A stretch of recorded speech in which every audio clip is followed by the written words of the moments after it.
ഈ ഹൃദയവിശാലത എന്നൊക്കെ കേൾക്കാനും അത് പറയാനൊക്കെ നല്ല ഈസി ആയിട്ടുള്ള വേർഡല്ലേ. പക്ഷെ അത് പ്രവൃത്തിപഥത്തിൽ കൊണ്ടുവരാൻ കുറച്ച് പ്രയാസമുള്ളൊരു കാര്യമല്ലേ. പക്ഷെ അങ്ങനെ പ്രവൃത്തിപഥത്തിൽ നമുക്ക് കാണിച്ചു തന്ന ഒരു പണ്ഡിതന്റെ ചരിത്രമാണ് ഞാനൊന്ന് പറയുന്നത് കേട്ടോ. നിങ്ങൾ കേട്ടിട്ടുണ്ടാവും, ഇമാം നബവി.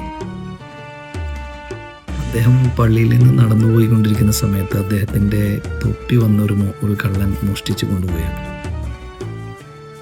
തൊപ്പി തട്ടിയെടുത്ത് ഓടിപ്പോയ കള്ളൻ്റെ പിന്നാലെ നബവി ഇമാം വെച്ച് പിടിച്ചു. നമ്മൾ സാധാരണഗതിയിൽ നമ്മളെന്താ വിചാരിക്കുക, ഇപ്പോൾ ഒരു കള്ളൻ്റെ പിന്നാലെ ഒരാൾ ഓടുന്ന കണ്ടാൽ നമുക്ക് വിചാരിക്കാം അത് തിരിച്ചു പിടിക്കാനാണ്. എന്നാൽ ഇവിടെയാണ് ട്വിസ്റ്റ്. അദ്ദേഹം കള്ളൻ്റെ പിന്നാലെ ഓടി അവസാനം കള്ളൻ ഈ ഉടമസ്ഥ കണ്ടപ്പോൾ ഒന്നുകൂടെ സ്പീഡ് കൂട്ടി ഓടാൻ ഒരുങ്ങി.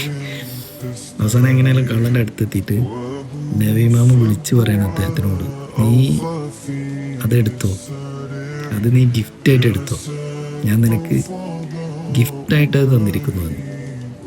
പക്ഷെ അദ്ദേഹം ഇങ്ങനെ പറയാനുള്ള കാരണം എന്താ അറിയാം, ഈ കള്ളനെ കുറിച്ച് അയാൾ ചിന്തിക്കുന്ന എന്താ അറിയാം, എൻ്റെ ഒരു തൊപ്പി മോഷ്ടിച്ചു പോയത് കൊണ്ട് അയാൾ കള്ളനായില്ലേ, അപ്പോൾ പരലോകത്ത് അദ്ദേഹത്തെ കള്ളനായിട്ട് മുദ്ര കുത്തുന്നു. അത് ഒഴിവാക്കാൻ വേണ്ടി അദ്ദേഹം ആ സാധനത്തിനെ തെഫ്റ്റിനെ ഗിഫ്റ്റാക്കി മാറ്റി എന്നുള്ളതാണ്. ഇത്ര ഹൃദയവിശാലതൊക്കെ എല്ലാവർക്കും ഉണ്ടാവുമോ?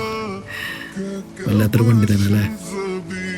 അപ്പം ഞാൻ ഈ കഥ കേട്ട സമയത്ത് ഞാൻ ഓർത്തു പോയത് 2018 നമ്മൾ ഒരു ആദിവാസി യുവാവിനെ, മധു എന്ന യുവാവിനെ തല്ലിക്കൊന്ന ചരിത്രം അറിയില്ല.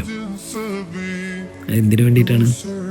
അദ്ദേഹം സർവൈവലിന് വേണ്ടി, ജസ്റ്റ് സർവൈവലിന് വേണ്ടി ഫുഡ് എന്തോ മോഷ്ടിച്ചു എന്ന കാരണം പറഞ്ഞ് അദ്ദേഹത്തിനെ തല്ലിക്കൊല്ലുകയാണ് ഉണ്ടായത്.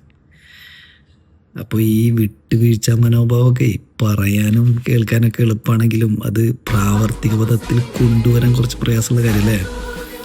അപ്പോൾ ഇമാം നവവിയിൽ നമുക്കൊരു മാതൃകയുണ്ട് അല്ലേ.